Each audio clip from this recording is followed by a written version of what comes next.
Hi everyone, it's been a minute, but I'm back and I've got some pretty exciting news. So there's a doctor in America, you might have heard his name. He is called Dr. Will Powers. He believes that he has uncovered a potential underlying mechanism for PFS. He has made a lot of Reddit posts outlining his theory and all the things that he's done for his patients thus far, so I'm not going to go through it all. But essentially, he's getting patients and testing their blood for their testosterone level. And he's been noticing a discrepancy between the blood serum levels and the levels of androgen metabolite excreted in patients' urine. There is 3 ways that androgens or testosterone can be metabolized. The main pathways are with 5-alpha reductase, which converts it into dihydrotestosterone. The second pathway is glucuronidation, which takes a molecule of testosterone and makes it water-soluble so that it can be excreted through bile or through your urine. The third way is through aromatization, which takes testosterone and aromatizes it into estrogen. So these are the 3 pathways.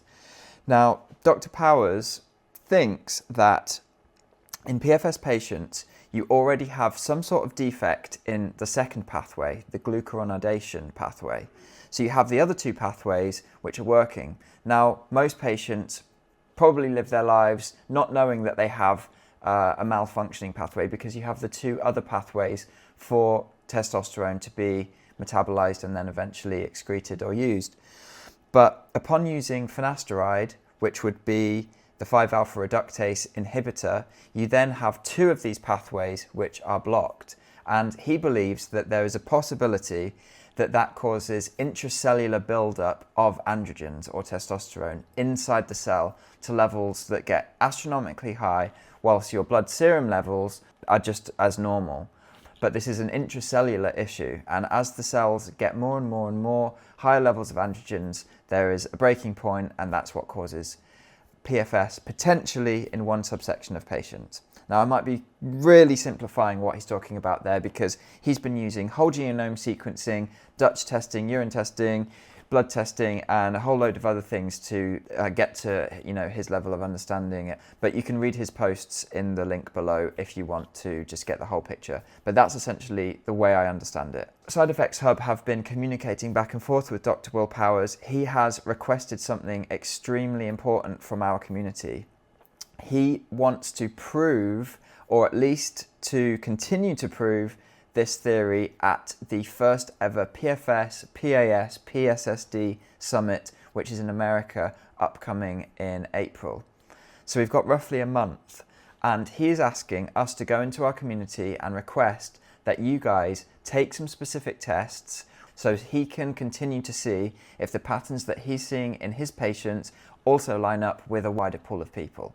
So this is how you can help.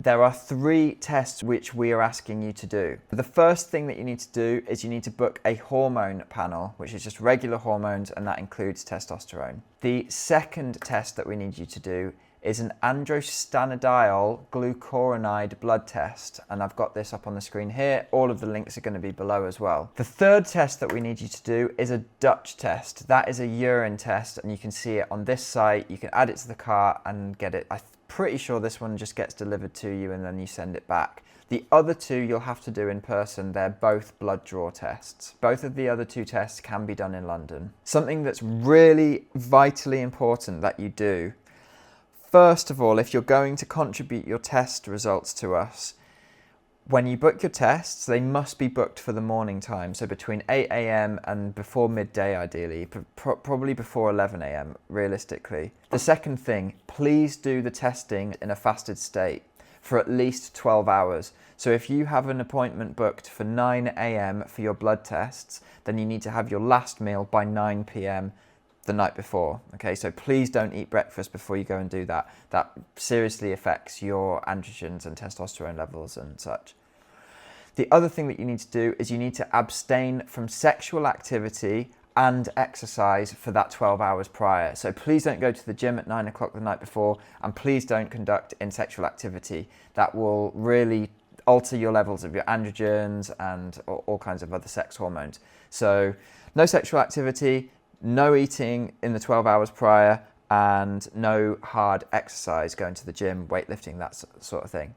These are the 3 tests. Now they're going to add up to be quite expensive. I've put all of the details in the link below, but this is a service that you can provide to the community, and I really think that what Powers is doing here has a lot of promise, and if we are able to get him these test results, then it means that we're able to have him present these results at the first ever PFS summit, PFS and PSSD PAS summit in America this year, next month. It's really big. If this turns out to be an underlying mechanism of PFS for at least this subtype of patients, we could be headed towards some kind of treatment and some kind of cure. Obviously, I really don't want to get ahead of myself, but this is really exciting news. So if you can, please participate. I know it's going to be expensive. There's nothing that we can do about that. Please, please, if you can afford it, book these tests as fast as you can. Do it in the morning, do it in the fastest state, no exercise, etc. All of the things I said, and get us the test results as fast as you can. We will then get all the data, make sure it's anonymized, GDPR compliant, and we'll get it sent over to Powers and he can analyze it and look into it. For now, that's all I've got, but if you have any questions, you can email us. You've probably got my number on WhatsApp, etc. So get in touch. This is really urgent, vitally important. We don't ask a lot of the community, but this is a time where we are coming to you and asking, please, can you help us? So yeah, thank you very much, and I'll speak to you soon.